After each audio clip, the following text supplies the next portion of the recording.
Guys, what's up with this new wave of spiritual awakening that is full all over any social media feed that I go to?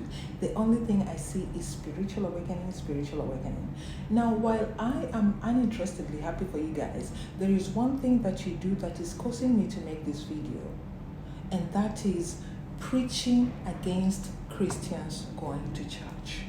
Yes, Christians love to go to church and they're not going to stop, and I'm just here to scratch on the surface as to why we're never ever going to stop going to church, no matter how mad you get. We are aware that God is not in the physical structure that we go to worship in. We are aware of that, but this is why we're not going to stop going to church.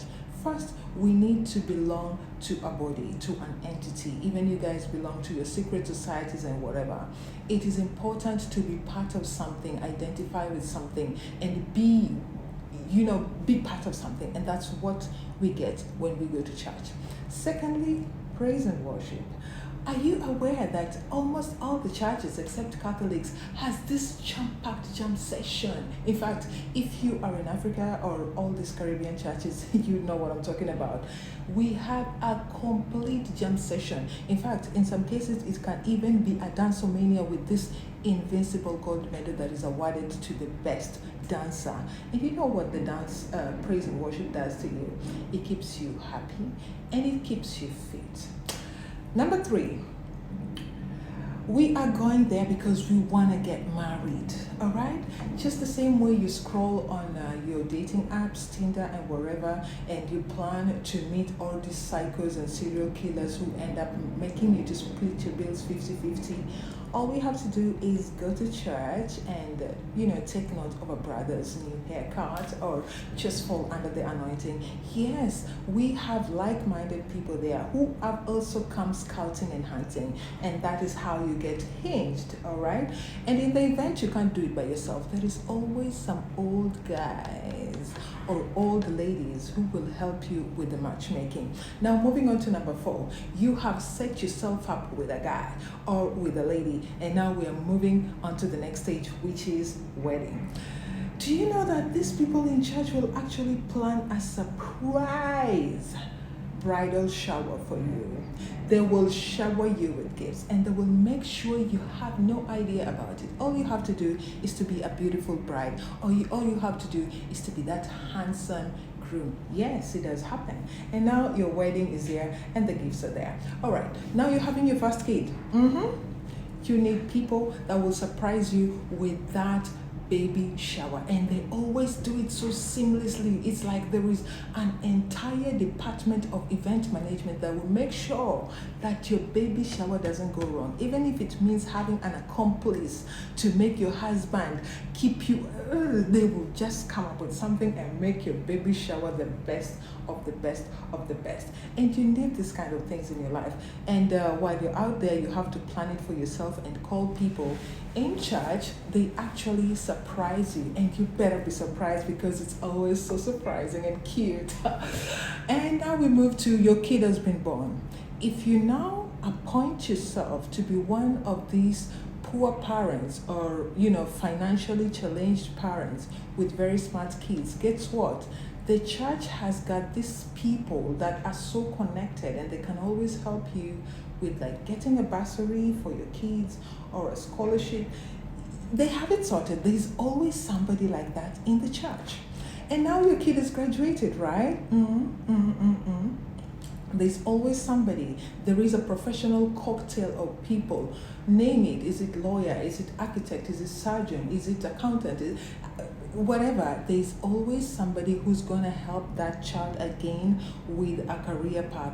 And it's always so seamless. Trust me, it's always so seamless. And now the best part. I've lost my count. We are like on 7, 8. Okay. When you die, it doesn't matter how orphan or outcast you are, they will prove that you are not from the house of King Saul, whereby the dogs will eat your carcasses in the city and the birds will eat your carcasses in the country. No, these people always go out of their way to make sure they give you a decent burial, regardless of how much they never liked you. You'd be surprised that the person that hated you the most will be looking their best on your burial. But now what is important is that you have a decent burial. Not everybody experiences that. On to number 9, I guess. Number 9. If you are struggling with career path, there is somebody there. If you become sick, regardless of the dawn of fatigue, there's always gonna be people to help you with that medical bill. Except you just decide to throw in the towel, and there's always somebody who's gonna help you if you are having any health challenges. Like you people, you already know that Christians are afraid of dying, right? Therefore, we'll do everything that we need to do to make sure that one of our people stays alive. All right? What else do we do?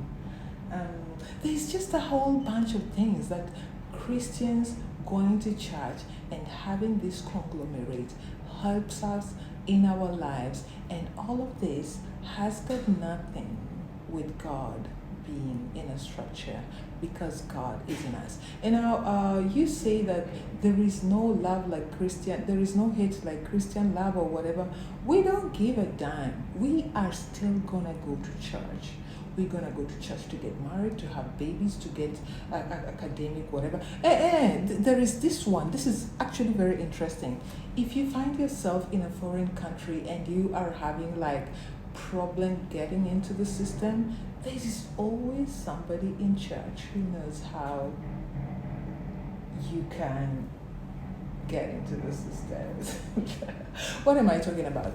All I'm saying is that Christians are not going to stop going to church. So you all better stop wasting your time. You can find a way to indoctrinate people. You can come up with things to do or say in your awakening, but just leave Christians and their church going out of your business, because we're not going to stop. I've just listed almost 10 reasons why we go to church, and we're not stopping, and none of it is connected with God being in a particular structure, because we know God cannot be contained in whatever we can build. So there you go. I hope you leave us alone.